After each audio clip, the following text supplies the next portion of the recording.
Uneasy lies this truce between Israel and Iran, with the US President Donald Trump saying this will hold. But the larger question is, were the objectives of this entire fight, this 12-day war, actually met?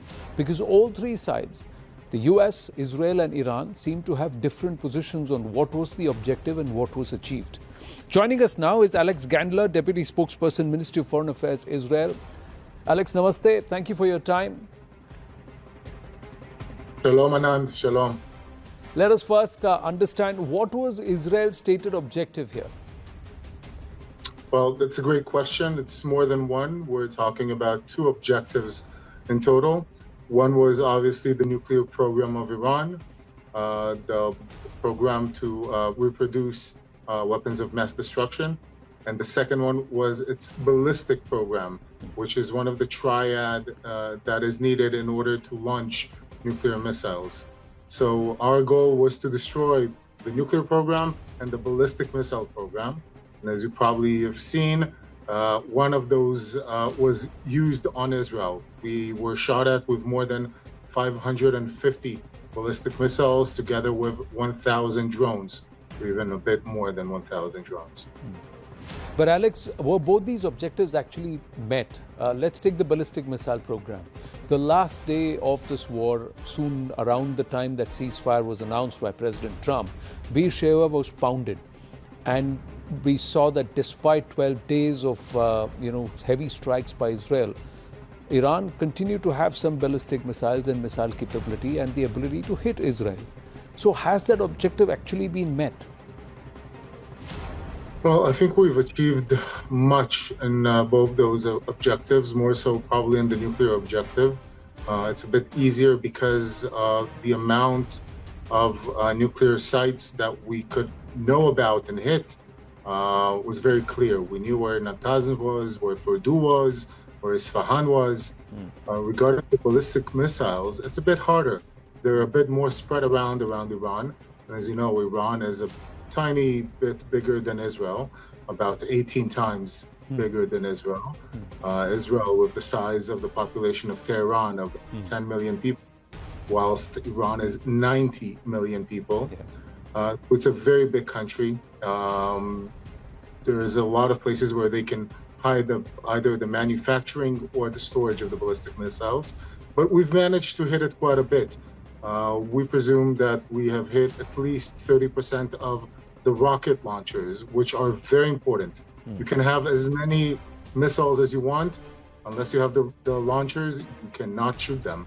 So 1/3 of them are gone, which diminishes the capacity to shoot the missiles. And the second part is we have hit a lot of missile sites as well, including planetary mixers, which make the fuel for the rockets, and so on. So it's harder for Iran to make those missiles. I'm sorry, I'm saying rockets and missiles interchangeably, but I mean missiles because they're very precise and because they are drivable as well. I will mention one more thing. Iran was on its way.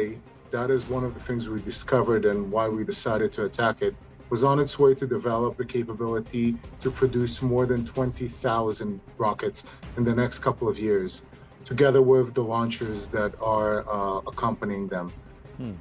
If they would have done that, I think because Israel is such a small country, such a small target, it's not a big target you can hit and spread around, such a small target, we would be in a very dangerous problem.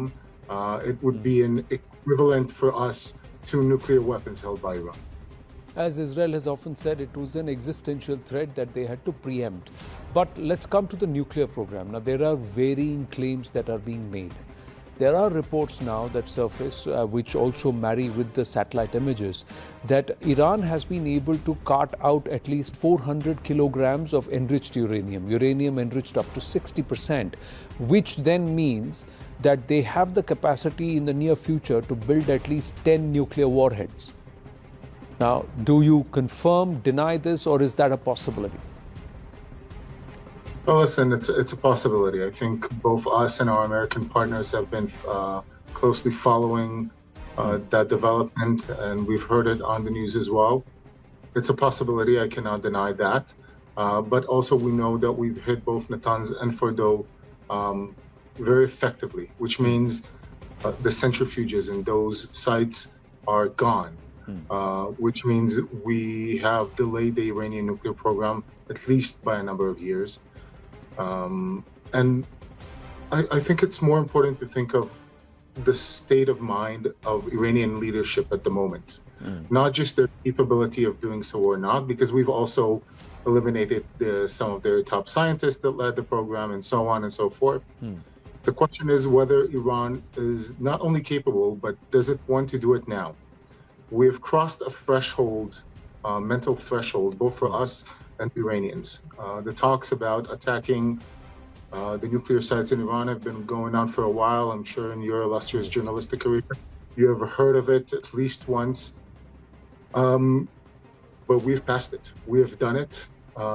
We have attacked Iran and its nuclear capabilities, and we're ready to do it again. We have proven our capability, and we're hearing from our American partners, and especially President Trump, that he's on the same war footing, which means, yes. Sorry, that's where the confusion is, because the Iranians say their nuclear program continues. It's not been hurt as much as as President Trump claims that it has been hurt, and that it's not that they've been set back by decades, but just by a mere few months. Somewhere one gets the feeling that Iran will now redouble its efforts to become a nuclear-tipped nation. So how is Israel going to handle that? Although President Trump says they will deal with it militarily, so does that mean that there is another conflict brewing immediately? Well, to save face, I think Iran would say it. I don't know if you've shown pictures of it on CNN 18, but you've probably seen the Iranian jubilation of winning the war yesterday in Tehran. I'll leave it up to your viewers to decide whether Iran won this war or not. But I think Iran, both on the domestic stance and the international stance, is trying to save face. It's trying to prove that it was not completely surprised and won over in 12 days. So I'll leave it to them to say what they want, but I'll tell you this. We feel that we've achieved much. We feel that in these 12 days, we've achieved most, if not all, of what we wanted, both physically, as I said, but most importantly, think mentally. Iran now understands that if they regain their desire to produce weapons of mass destruction, there are people that can stop them. Network 18 decimates Times Internet with over 6 times more unique users on social media. Network 18, the undisputed leader of news networks, way ahead of the times.